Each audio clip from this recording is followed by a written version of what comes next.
I was late. That was the whole reason it happened.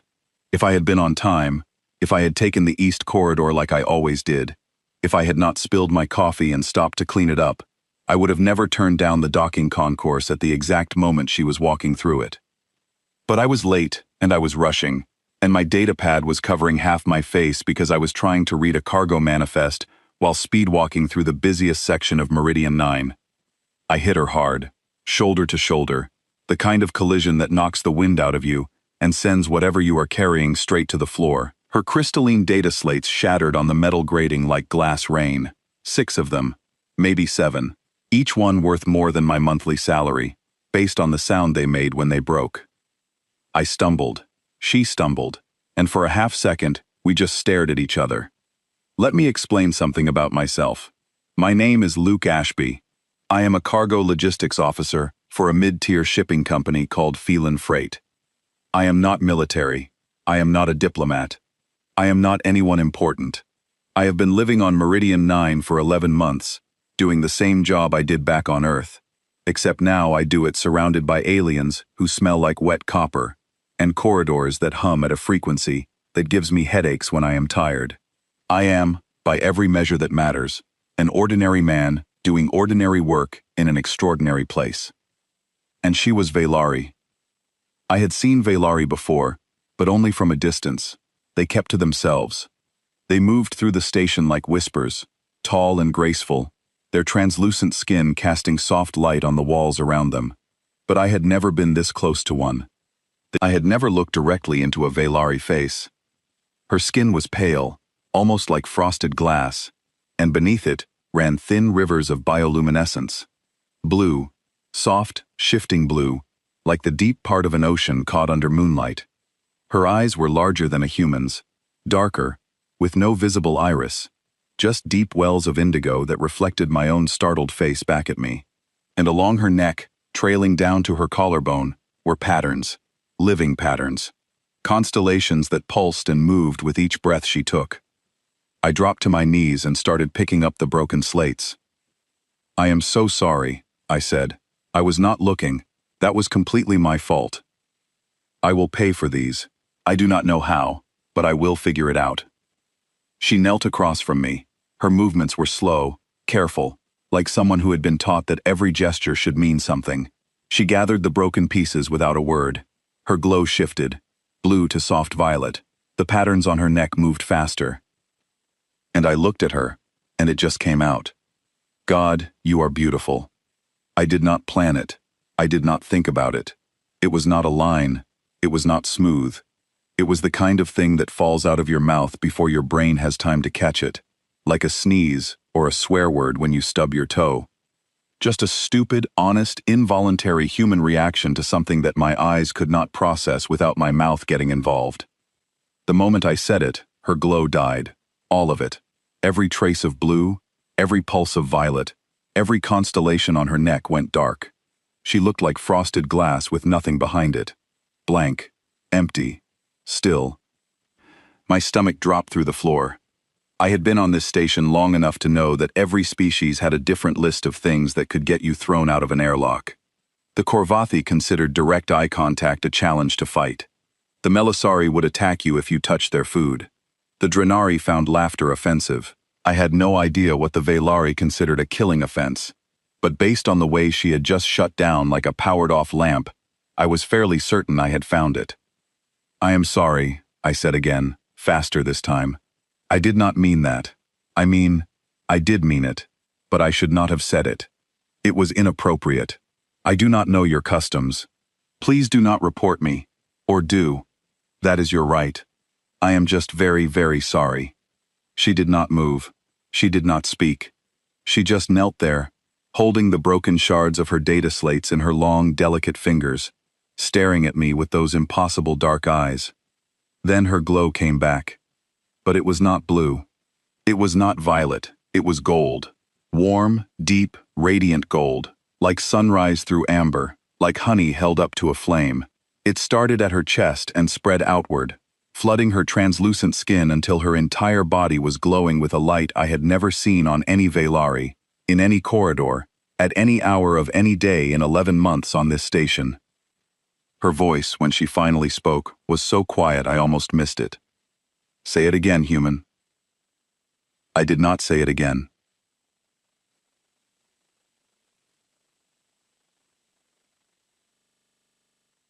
I wish I could tell you I did. I wish I could tell you I was brave or charming or at least coherent. But I was none of those things. I was a cargo logistics officer who had just accidentally committed what might have been an interstellar incident, and my brain chose that moment to shut down completely. I mumbled something. I do not remember what. I think it was another apology. I finished helping her pick up the broken slates, set them in a neat pile beside her, stood up, nodded like a malfunctioning robot, and walked away. I did not walk. I fled. I made it back to my cargo bay in record time. My hands were shaking. My datapad was still showing the manifest I had been reading, and I stared at it for a full minute without seeing a single word. "You look broken," said Drennick. Drennick was my coworker. He was Korvathi, which meant he was 7 feet tall, covered in dense gray hide, and had a face that looked like someone had carved a bulldog out of concrete. He had been working freight on Meridian 9 for 6 years. He was the closest thing I had to a friend on this station, mostly because he was the only person who did not actively avoid me. "I just did something stupid," I said. "You are human, that is not news." I bumped into a Velari woman. I broke her data slates, and then I called her beautiful. Drennick stared at me with his small, deep-set eyes. "You called her what?" "Beautiful." "What does that mean?" I blinked. "It means she looked nice, attractive, pleasing to look at." "And you told her this?" "Yes." "To her face?" "Yes." "Voluntarily?" "Yes." Drennick sat down on a cargo crate. He did this when something confused him, which, to be fair, happened often when he talked to me. "Why?" he asked. "What do you mean, why?" "Why would you tell someone what they look like? She has eyes. She knows what she looks like. What purpose does it serve?" I opened my mouth. Then I closed it. I tried again. "It is a compliment. It is a nice thing to say. Humans do it all the time." "But what do you gain?" "Nothing. That is the point. You just say it because you mean it." Drennick shook his head slowly. "Humans are very strange, Luke." That night, in my quarters, I could not sleep. I kept seeing the way her glow had died, the terror in that blank moment, and then the gold. That impossible, warm, deep gold. I had never seen anything like it, and I could not stop thinking about it. So I did what any rational person would do. I looked it up. I spent 3 hours reading every file I could find on Velari culture, communication, and biology. Most of it was dry academic material, translated poorly, written by researchers who clearly found the Velari interesting the way someone finds a spreadsheet interesting. But buried in the middle of a 200-page document on Velari social norms, I found it. Velari bioluminescence was involuntary. They could control it to a degree, the way a human can control their breathing but not their heartbeat. Blue was neutral. Violet was curiosity or engagement. Red was anger or threat. Pale white was submission or deference. And gold was something that did not translate well into English. The closest approximation was unexpected emotional resonance, something the body felt before the mind could understand it, a response so deep and so rare that most Velari went their entire lives without experiencing it. Gold was not a common color. Gold was not supposed to happen in public. Gold was not supposed to happen at all. And I had triggered it by accident. I kept reading. I searched for any equivalent to the word beautiful in the Velari language. I searched their art, their poetry, their social customs. I found nothing. The Velari had no tradition of complimenting someone's physical appearance. It simply did not exist. In their culture, appearance was a fact, like height or weight. You did not comment on it. You did not celebrate it. You certainly did not tell a stranger that the way they looked made your chest tighten and your breath catch. I broadened my search. I looked at other species. The Korvathi did not do it. The Melisari did not do it. The Dranari, the Sorvathi, the Keluxi, none of them had a cultural practice of telling someone they were beautiful just because you felt like it. Some had mating rituals that involved physical assessment, but those were transactional, clinical, evaluative. None of them carried the weight of what I had meant when I said it. I sat back in my chair and stared at the ceiling. I had not just said something nice to a stranger. I had said something that no one in the entire galaxy had ever said to her before. Not in her language. Not in any language. I had given her a word that her entire civilization had never invented, and she had glowed gold, because her body did not know what else to do with it. And she had asked me to say it again. I did not sleep that night. I lay in my bunk and listened to the low hum of the station's air processors, and I thought about the way her voice had sounded when she said those 5 words. Quiet, almost fragile, like she was asking for something she had never been allowed to want. I told myself it did not matter. I told myself it was a one-time encounter with a stranger I would never see again on a station with 40,000 people and 216 species. I told myself I was a cargo logistics officer, and cargo logistics officers did not have meaningful encounters with glowing alien women in docking concourses. I told myself a lot of things that night. None of them stuck. 3 days passed. I went back to my routine. I moved freight. I argued with vendors. I ate bad food from the same 3 stalls and avoided the same corridors, and did the same job I had been doing for 11 months. I was aggressively, deliberately, stubbornly normal.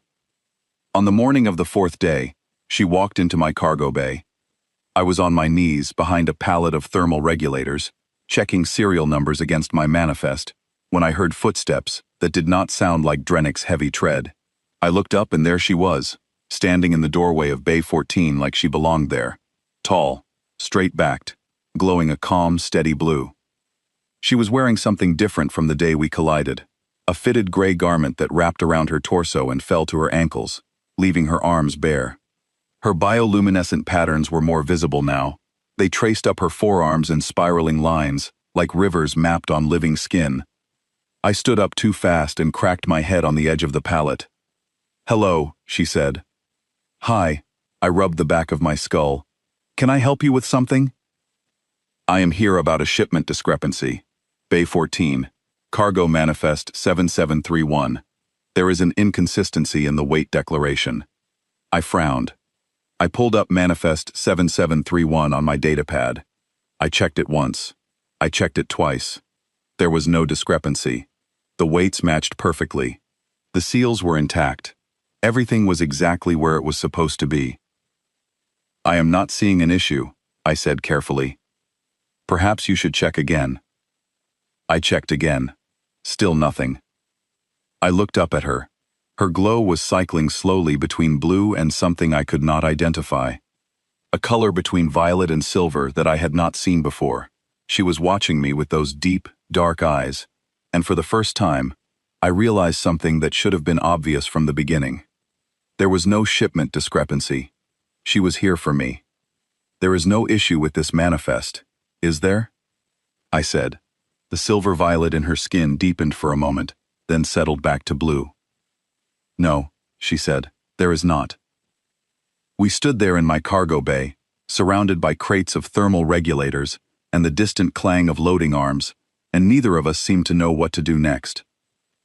"My name is Sylva," she said. Luke Ashby." "I know. I looked you up." "You looked me up?" "After our encounter, I accessed the station personnel directory. You are a logistics officer for Phelan Freight. You have been on Meridian 9 for 11 months. You are from a city called Bristol, on the human homeworld." "That is not creepy at all," I said, and then immediately regretted it, because I had no idea if Vaylari understood sarcasm. But she tilted her head, just slightly, and her glow flickered, a brief pulse of something warm. "I am a cultural linguist," she said. "I study communication patterns across species. I am stationed here to observe trade negotiations and catalog linguistic behaviors. After what happened, I have been researching humans specifically. Because I called you beautiful. Because you said something that no one has ever said to me before. Not in that way, not with that intention, and I have been trying to understand why." I leaned against the pallet and crossed my arms. Not because I was defensive, but because I did not know what else to do with my hands. "It was not a big deal," I said. Humans say that kind of thing all the time. I know.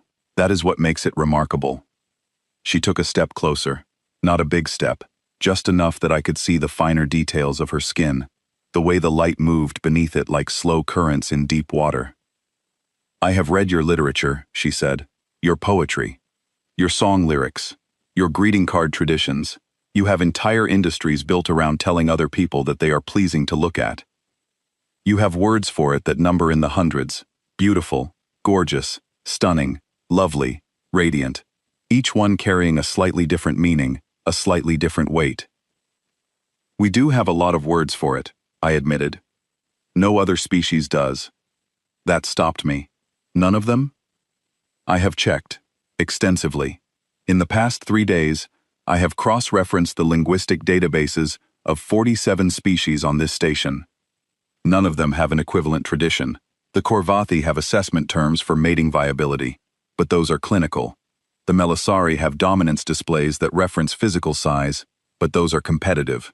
The Drenari do not acknowledge physical appearance at all, and they find the concept of doing so deeply unsettling. So what you are saying is that humans are the only ones who tell people they look nice? I am saying that humans are the only known species that developed a voluntary, non-transactional practice of verbally celebrating the physical appearance of another being. You do it with no expectation of reciprocation, no strategic purpose, no biological imperative beyond what you call being nice. I did not know what to say to that. It sounded like the sort of thing that should be in a textbook, not in a conversation in a cargo bay with a woman whose skin glowed like deep water. Can I ask you something? I said. Yes. Why did you go gold? Her glow changed, the blue dimmed, the violet returned. She was quiet for a long time. In Velari physiology, gold is an involuntary response, she said. It cannot be faked or controlled. It occurs when the body experiences something that the conscious mind has not yet processed. Something between shock and a feeling that we do not have a word for, because we are not supposed to feel it. What do you mean not supposed to? Velari culture values emotional control. We are taught from childhood to regulate our bioluminescence, to keep it neutral, to express only what is appropriate for the context. Gold is not appropriate. It is not disciplined. It is not something that happens to a trained Velari adult in a public corridor. But it happened to you. Yes, because you said a word that bypassed every filter I have spent my entire life building. You said I was beautiful, and my body reacted before my mind could stop it. I have never gone gold before, Luke. I did not know I could. Her voice had dropped to barely more than a whisper by the end. She was not looking at me anymore. She was looking at the floor, and her glow was cycling through colors I did not have names for, shifting like weather patterns across her skin.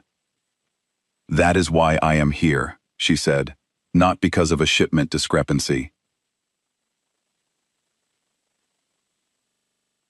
I am here because I need to understand why a human's throwaway words unlocked something inside me that my own people never triggered. I need to understand what you did to me.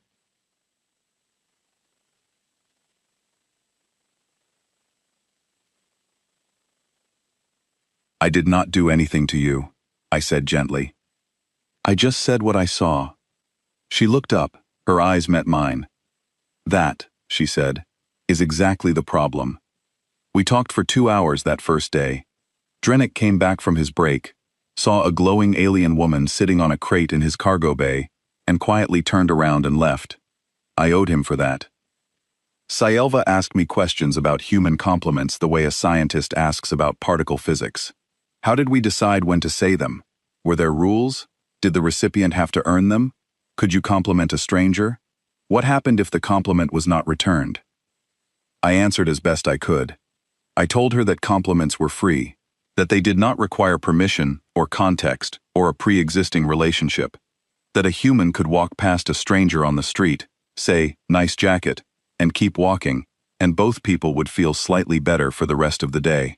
She stared at me like I was describing an alien ritual, which, I suppose, I was. She told me more about herself. She had been on Meridian 9 for 2 years. She spoke 11 languages fluently. She had studied 17 species in depth, and published over 40 academic papers on interspecies communication. She was brilliant, accomplished, and deeply, profoundly lonely, in a way that she did not seem to recognize, but that I could see in every careful word she chose. When she finally stood to leave, she paused at the door. "Will you meet me again?" she asked. "Not for research, just to talk." I said yes before my brain could form an objection. It was the fastest decision I had made in months. She turned and walked out of the cargo bay. As she left, her glow shifted to a soft, steady violet. I did not know what violet meant at the time. I had to look it up later. It meant anticipation. I closed down my workstation, locked the bay, and stood there staring at the door for a long time. Drennick came back in, looked at my face, and shook his head. "You are going to do something stupid again, are you not?" he said. "Probably," I said. "Humans," he muttered, and went back to his crates. We started meeting on the observation deck. It was a long, curved room on the upper ring of the station, with floor-to-ceiling windows that looked out over the exterior docks. Ships came and went at all hours, their running lights blinking against the black. It was the quietest place on Meridian 9, and most species avoided it because they found the view of open space unsettling. Humans did not find it unsettling. We found it beautiful. There was that word again. The first few meetings were careful. She would bring her research. I would bring questions I had saved up since the last time. We sat on opposite ends of a long bench and talked with a gap between us that neither of us acknowledged, but both of us were aware of. She wanted to know about human art, not the technical details, not the history, but the why. Why did humans paint? Why did they write songs? Why did they build sculptures of things they found pleasing? She had studied other species' creative traditions and found that art across the galaxy served functions. It recorded history. It mapped territories. It cataloged knowledge. It celebrated power. But humans make art about beauty, she said. You write poems about the way light falls on water. You compose music that serves no purpose other than making someone feel something.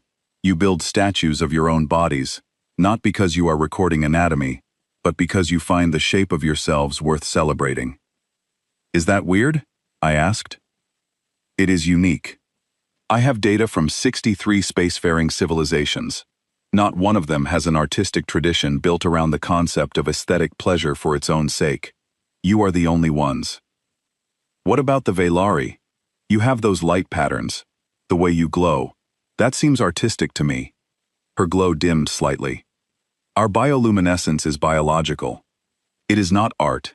It is a system that we are taught to manage, the way you might teach a child to control their voice in a library.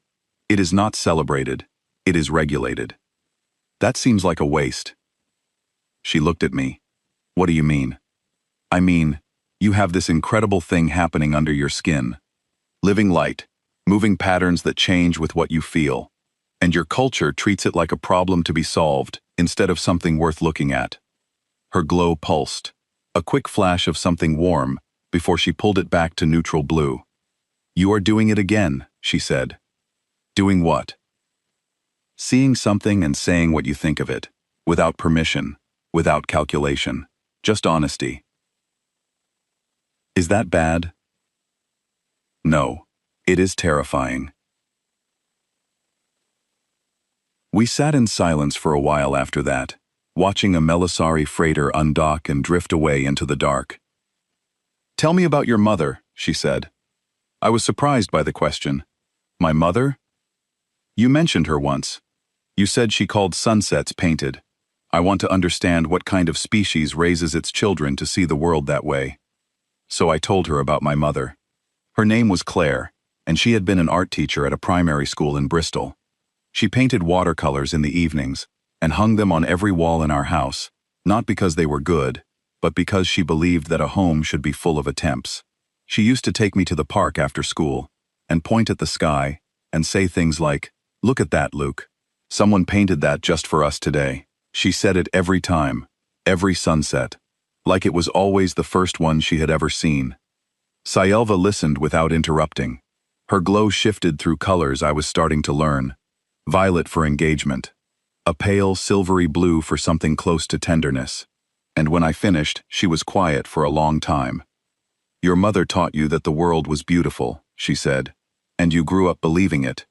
And now you walk through a space station 40 light years from your home, and you still see it, even in strangers." "Especially in strangers," I said. She looked at me, and her glow warmed. Not gold, not yet, but closer than blue. "My parents taught me to dim," she said quietly. "When I was young, my glow was too bright, too responsive. I reacted to everything, every emotion, every sensation, and it showed on my skin for everyone to see. They sent me to a control instructor when I was 6. By the time I was 10, I could pass for neutral in any situation. They were very proud."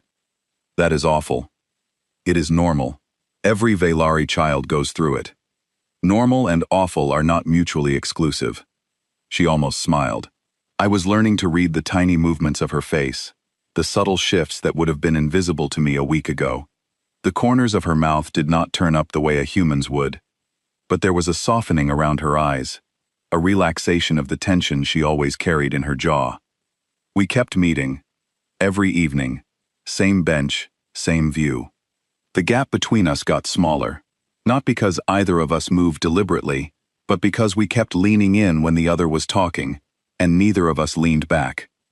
One evening, she was telling me about a research paper she was writing, something about comparative emotional expression in trade negotiations, and a strand of her hair fell across her face. I should explain that Velari hair was not hair the way humans understand it. It was a bundle of thin, flexible filaments that emitted a faint light of their own, like fiber optic cables made of silk. They were delicate and expressive, and when one fell across her face, it caught the light from the observation window and glowed against her cheek like a thread of captured starlight. I reached over and tucked it back behind her ear. I did not think about it. My hand moved on its own, the way it would have if I were sitting next to any person on Earth whose hair had fallen in their face. A small, meaningless gesture that humans do 1,000 times without noticing. She went gold. Not a flicker, not a pulse. Full, radiant, blazing gold, like someone had lit a fire under her skin. It flooded through her so fast that it was like watching a sunrise in 2 seconds. Her patterns, the constellations on her neck, and the rivers on her arms, all of them erupted into brilliant, warm, unmistakable gold. The entire observation deck noticed. A pair of Drenari merchants at the far window turned to stare. A Melisari diplomat paused mid-conversation and looked over. Even the station's cleaning drone, a small hovering disk that usually ignored everything, seemed to slow down as it passed. Saelva froze. She looked down at her own hands, at the gold light pouring out of them, and something in her expression crumbled. It was not embarrassment. It was deeper than that. It was the face of someone who had spent 20 years building a wall and had just watched it come down because a man tucked her hair back. She stood up. "I should go. Wait. I cannot be seen like this. This is not appropriate. I need to go." "Saelva." She stopped. She was half turned away from me, and the gold was already starting to fade, already being fought back by years of training and control. She was dimming herself in real time, and it was the saddest thing I had ever watched. "You do not have to be embarrassed," I said. "You do not understand. I understand that you are trying to turn off the most honest part of yourself because someone might see it, and I think that is wrong." She turned back to me. Her glow was flickering now, gold fighting against blue, like two systems at war inside her. "The gold is beautiful too," I said.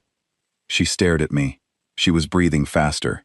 The filaments of her hair were trembling. "Do all humans do this?" she asked. Her voice was unsteady. "Do all of you just say things? Just reach out and touch someone gently and think nothing of it?" I shrugged. "Yeah, we kind of do."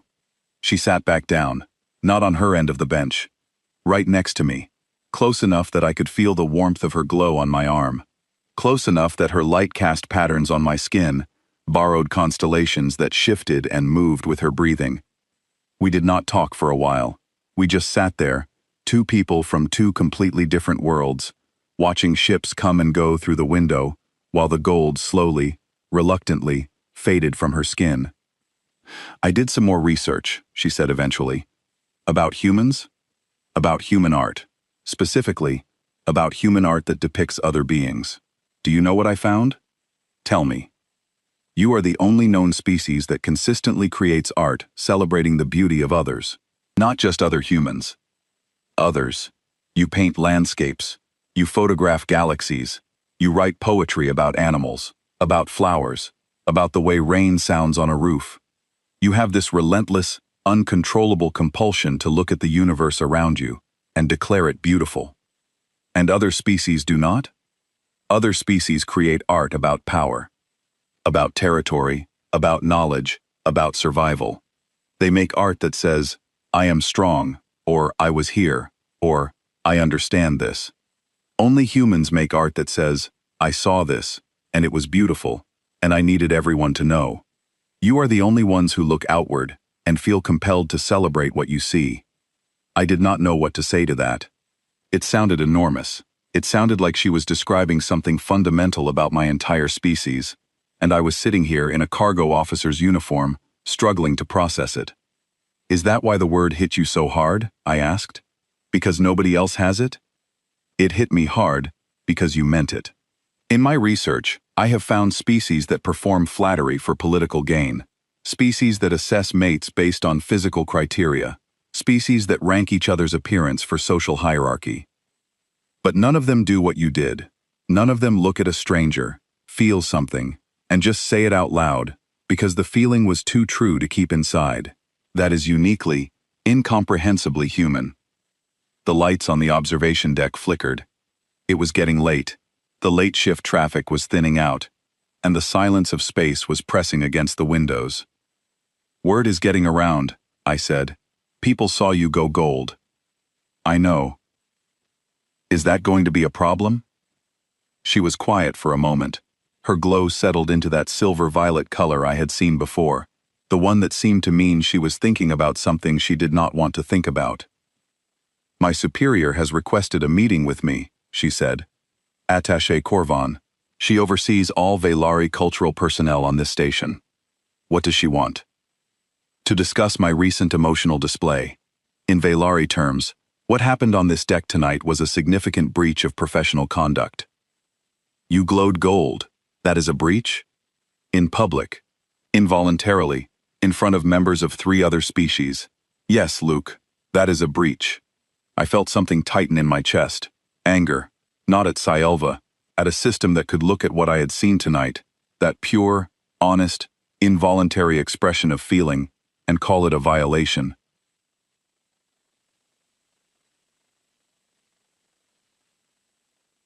What are they going to do? I asked. I do not know yet. She stood up. This time, I did not try to stop her. She looked at me for a long moment, her glow cycling through colors I was still learning to read. And then she did something she had never done before. She reached out and touched my hand, just her fingertips against my knuckles, light and brief and barely there. Thank you, she said, for saying it was beautiful. Then she left, and the observation deck felt darker without her. Syelva was different after that. We kept meeting, same bench, same window, but she was dimmer. I do not mean metaphorically. I mean her glow was muted, controlled, pulled tight against her skin like she was wearing it instead of living in it. The shifting blues and violets that I had come to read like a second language were gone, replaced by a flat, steady gray blue that told me nothing. She told me what happened on the 3rd evening after the gold incident. Attaché Corvan had formally reprimanded her. The meeting had lasted 2 hours. Corvan had reviewed the observation deck footage from 3 different angles. She had documented the gold response, its duration, its intensity, and the fact that it had been witnessed by members of 4 species. Corvan had been calm throughout. Syelva said she had never seen anyone so perfectly controlled. The reprimand was official. It would go on Syelva's record, and there was a recommendation attached. Limit contact with the human. They cannot do that, I said. They can, and they did. Because you glowed gold? Because I glowed gold in public, involuntarily, in response to physical contact with a non-Velari individual. In Corvan's assessment, I have demonstrated a failure of emotional regulation that calls into question my suitability for off-world assignment. That is the dumbest thing I have ever heard. She almost smiled. Almost. The gray-blue of her glow flickered for half a second, and something warmer tried to push through before she clamped it down. I am still here, she said. I am still meeting you. I have not been ordered to stop. The recommendation was to limit contact, not eliminate it. But I need to be careful, Luke. If there is another incident, Korvan will escalate. Another incident? You mean if you feel something again? Yes. So they want you to stop feeling things. They want me to stop showing that I feel things. There is a difference. Not a very big one. We sat in silence for a while. I watched her glow, looking for cracks in the gray-blue mask she was wearing, looking for any sign that the real Saelva was still in there somewhere. I found nothing. She was very good at this. She had been trained since childhood. 2 days later, I received a formal communication from the Velari Cultural Office. Attaché Korvan requested a meeting with me at my earliest convenience. The language was polite. The implication was not. I went. Korvan's office was on the diplomatic level of the station, a section I had never visited. It was different up there, quieter. The corridors were wider, the lighting was softer, and the air smelled faintly of something floral that I could not identify. Everything was designed to project authority and calm. Korvan was waiting for me in a room that was almost empty. A single desk, 2 chairs, no windows. She was taller than Saelva, older, with a glow so perfectly neutral that it looked artificial. Her bioluminescent patterns were barely visible, like text written in invisible ink. She looked at me, the way a scientist looks at an insect. "Mr. Ashby," she said, "please sit." I sat. I will be direct. I understand that you have been spending considerable time with linguist Saelva over the past several weeks. I would like to discuss the nature of that contact. We talk, I said. That is the nature of it. You do more than talk. You have triggered involuntary bioluminescent responses in a trained Velari professional. Responses that she has not exhibited in her entire career. Responses that she was specifically trained to suppress. I did not trigger anything. I said she was beautiful, and she reacted. I tucked her hair back, and she reacted. Those are normal human behaviors. I did not do anything to her. And that, Korvan said, leaning forward slightly, is precisely the concern. She folded her hands on the desk. Her glow did not change by a single shade. The Velari have maintained cultural stability for 12,000 years, Mr. Ashby. 12,000 years of progress, peace, and intellectual achievement, built on the foundation of emotional discipline. We do not suppress our feelings because we are cruel. We regulate them because unregulated emotion is destructive. It clouds judgment. It fractures communities. It leads to decisions based on impulse rather than reason. And humans are a threat to that, I said. Humans are a destabilizing influence. Your species expresses emotions freely, loudly, constantly. You do not contain what you feel. You inflict it on everyone around you. You walk into a room and declare someone beautiful, and you think you are being kind. You do not consider that your words might bypass decades of carefully constructed emotional architecture and leave the recipient fundamentally altered. Altered? I repeated. You make it sound like a disease. In some ways it is.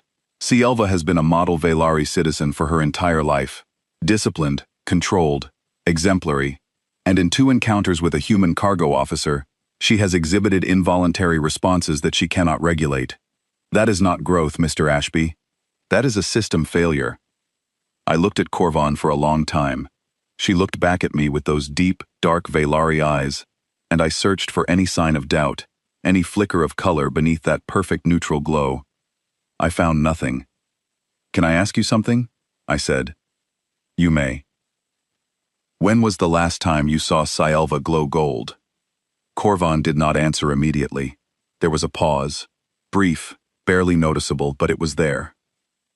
Gold is not a standard bioluminescent response, she said carefully. It is an aberration. That is not what I asked. I asked when you last saw it. I have never seen it. Gold is exceptionally rare. Most Velari never experience it. Right. Most Velari go their entire lives without feeling whatever gold represents. They are born, they are trained, they work, they contribute, and they die. And they never once feel that thing. And you are okay with that. It is the foundation of our stability. No, it is the price of your stability. And I do not think the problem is that AgaiHFY felt something. I think the problem is that it was the first time, and you know, it should not have been. Corvan's glow shifted. It was so slight that I almost missed it. A fraction of a shade warmer, a tiny crack in 12,000 years of perfect discipline. She caught it instantly and pulled it back. But I saw it. We both knew I saw it. "This meeting is concluded, Mr. Ashby," she said. I stood up. I walked to the door. I stopped. "You know what the saddest part is?" I said. "You built an entire civilization around the idea that feeling things is dangerous. And you did such a good job that when one of your own finally feels something real, you do not celebrate it. You file a report." I left. Corvan did not call me back. That evening, AgaiHFY came to the observation deck. She was dimmer than I had ever seen her, almost dark. She sat down next to me without a word and stared out the window for a long time. "They have given me a choice," she said. "What kind of choice?" "I can return to the Velari homeworld for recalibration.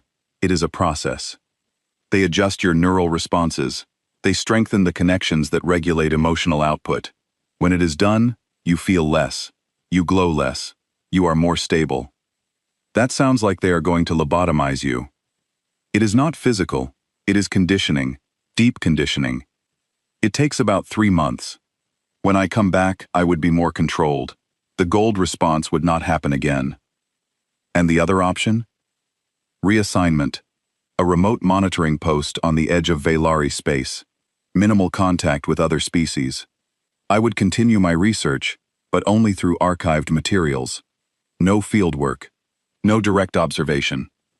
I felt cold. Both options ended the same way. She leaves the station. She leaves me. "Which one are you choosing?" I asked. "Neither." I turned to look at her.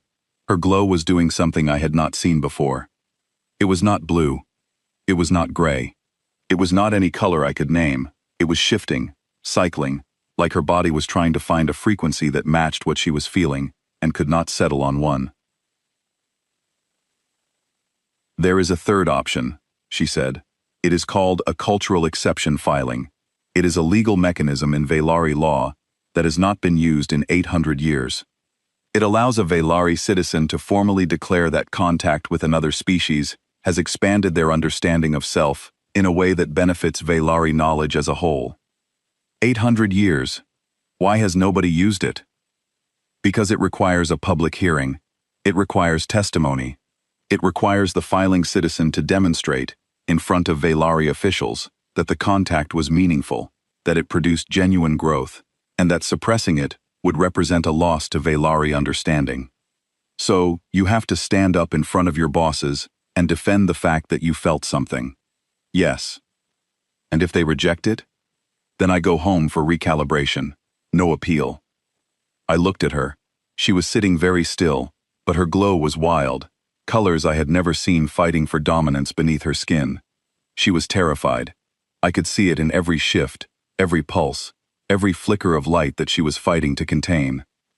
"Do you think you can win?" I asked. "I do not know. But the filing requires something I cannot provide on my own. It requires testimony from the individual who triggered the cultural contact. Your testimony, Luke. You want me to speak at a Velari hearing. I want you to tell them what you told me, what you told Corvan. I want you to explain to a room full of people who have never been told they are beautiful what it means that someone finally was." I looked out the window. A cargo hauler was pulling away from the docks, its lights blinking in sequence as it turned toward open space. It was a Tuesday. I was a logistics officer, and a woman made of living light was asking me to stand in front of an alien tribunal and defend the human right to say nice things to strangers. "I will do more than that," I said. She looked at me. Her glow was still cycling, still fighting, but somewhere deep beneath the surface, I caught it. Just a thread, just a whisper, gold. The hearing was held in the station's arbitration chamber. It was a small room, circular, with tiered seating around a central platform. The walls were lined with acoustic panels that absorbed sound and made every word feel heavier than it should have been. I had walked past this room 100 times without knowing what it was. Now I was sitting in it, and my hands were sweating. AgaiHFY sat at the center of the upper tier, flanked by two empty chairs that held hollow projections of senior Velari officials transmitting from the homeworld. Their images flickered slightly with the signal delay, giving them an eerie, not quite real quality. One was an older male, whose glow was so dim he almost looked human. The other was a female about Korvan's age, with patterns on her skin that were locked in rigid geometric shapes, like a circuit board drawn in light. There were 4 other people in the room, 2 Velari administrative staff seated behind Korvan, Drennick, who had insisted on coming because, as he put it, someone needs to carry you out when they throw you out, and me. Saelva stood on the central platform. She was wearing formal Velari attire, a long, structured garment that covered her from neck to ankles, leaving only her face and hands visible. Her glow was neutral. Perfect, controlled, disciplined neutral. She looked like a statue of herself. She spoke first. Her statement was clinical, precise, delivered in the tone of someone presenting a research paper to a review board. She outlined her assignment on Meridian 9. She described her work cataloging interspecies communication patterns. She referenced her published papers, her credentials, her track record of professional conduct spanning her entire career. Then she got to the contact. She described our first encounter in the docking concourse, the collision, the broken data slates. She described my words, "You are beautiful," as a linguistic event, a spontaneous verbal expression of aesthetic appreciation directed at a non-human recipient with no transactional or strategic motivation. She cited her research into human complement culture. She presented data showing that humans were the only known species with a voluntary, non-reciprocal tradition of celebrating the appearance of others. It was perfect. It was safe. It was everything her culture wanted to hear, framed in language that posed no threat to 12,000 years of emotional regulation. I watched the officials as she spoke. They were listening. Their glows remained neutral. Korvan's face betrayed nothing. Then Korvan asked the question. "And your personal response to the human's behavior, linguist Selva, was it purely observational?" Saelva stopped. For the first time since the hearing began, her glow wavered, a tiny tremor of color, so faint that I might have imagined it. "My response had an involuntary physiological component," she said carefully. "As documented in AgaiHFY's incident report, I exhibited a gold bioluminescent response. This response was unexpected and unplanned." "But was it purely observational?" Korvan pressed. "Was your interest in the human's behavior limited to academic study, or did the contact produce a personal effect beyond the scope of your research?" The room was silent. The hollow-linked officials watched. Their projections flickered.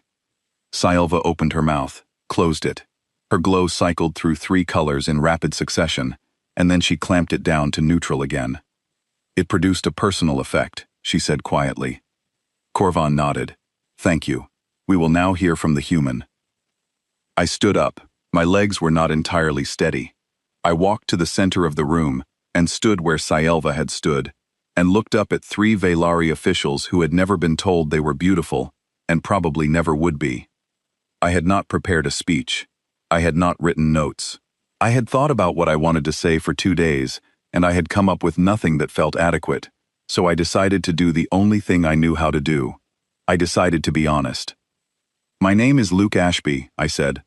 "I am a cargo logistics officer for Phelan Freight. I am from Bristol, England, Earth. I am not a diplomat. I am not a cultural ambassador. I am not anyone important. I am a guy who moves boxes for a living, and I am here because I called a woman beautiful, and it turned out that nobody had ever done that before." The room was very quiet. "I know what AgaiHFY thinks about humans," she told me. "She said we are a destabilizing influence.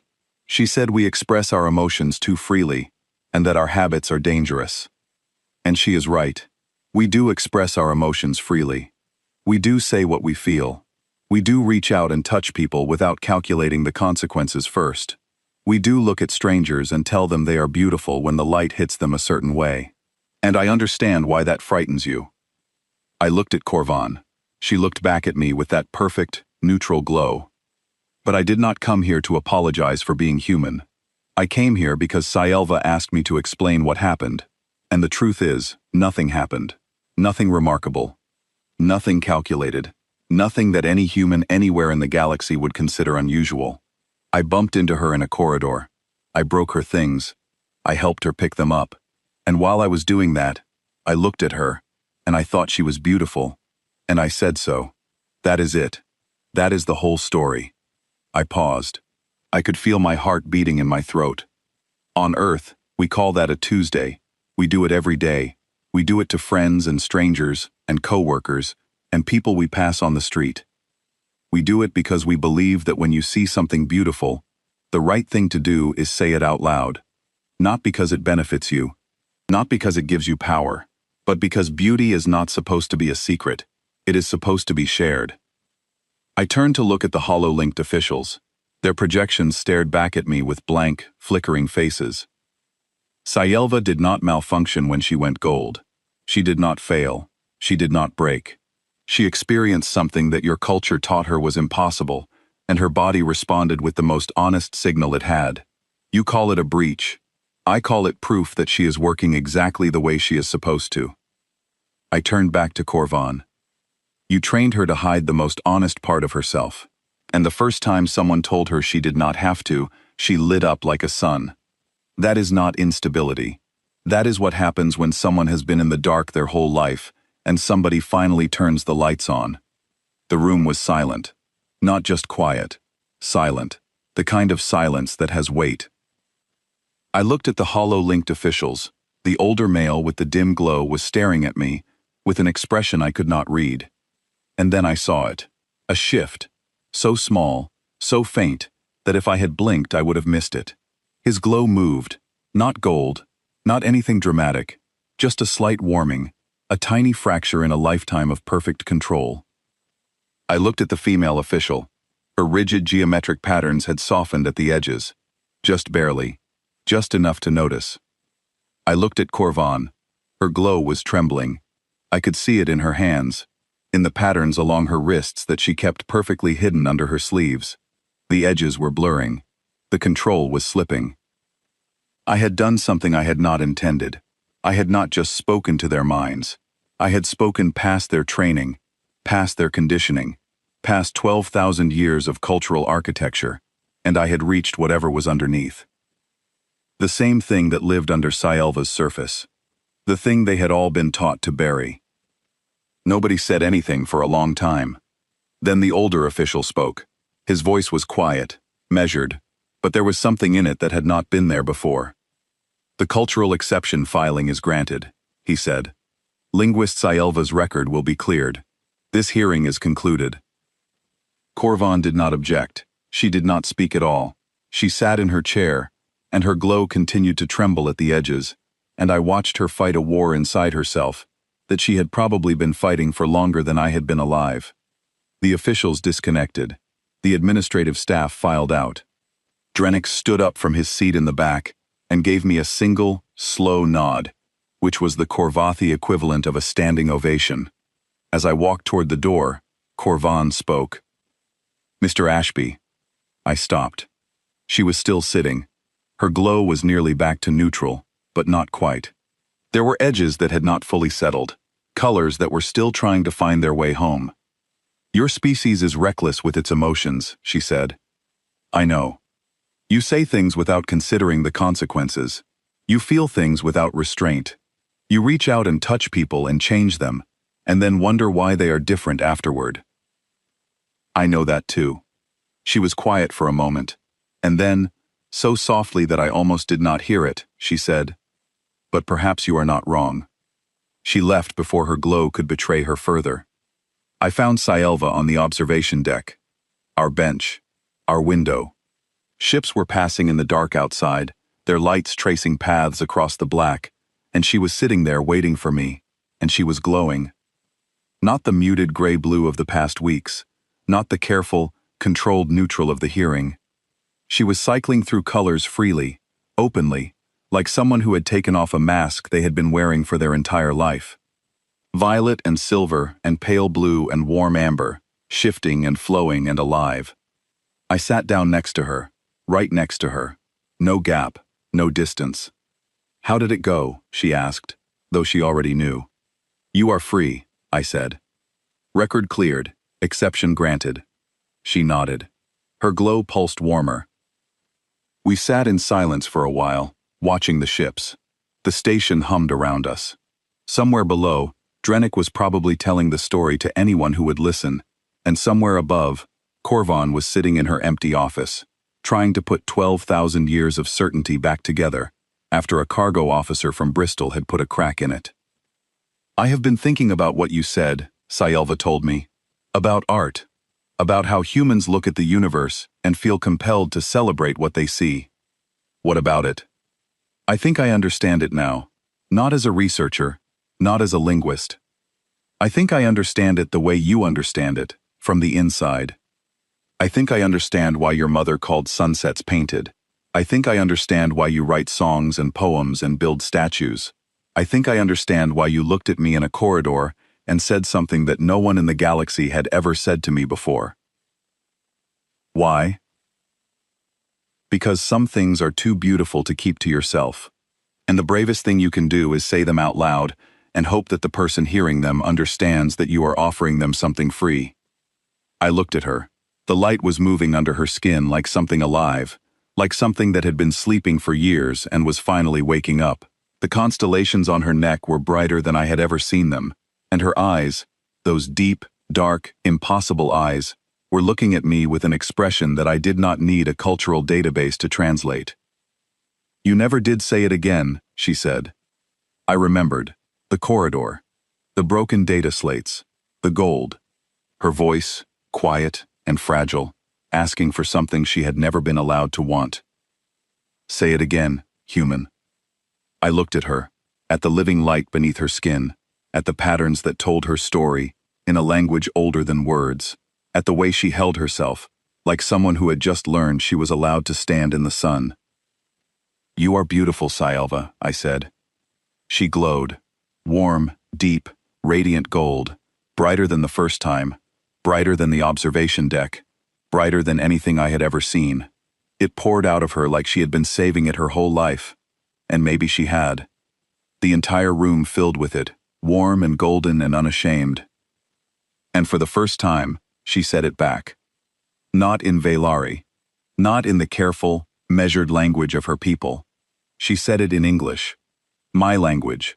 The language of a species that looked at the universe and could not stop itself from saying what it saw. "You are beautiful too, human." I laughed.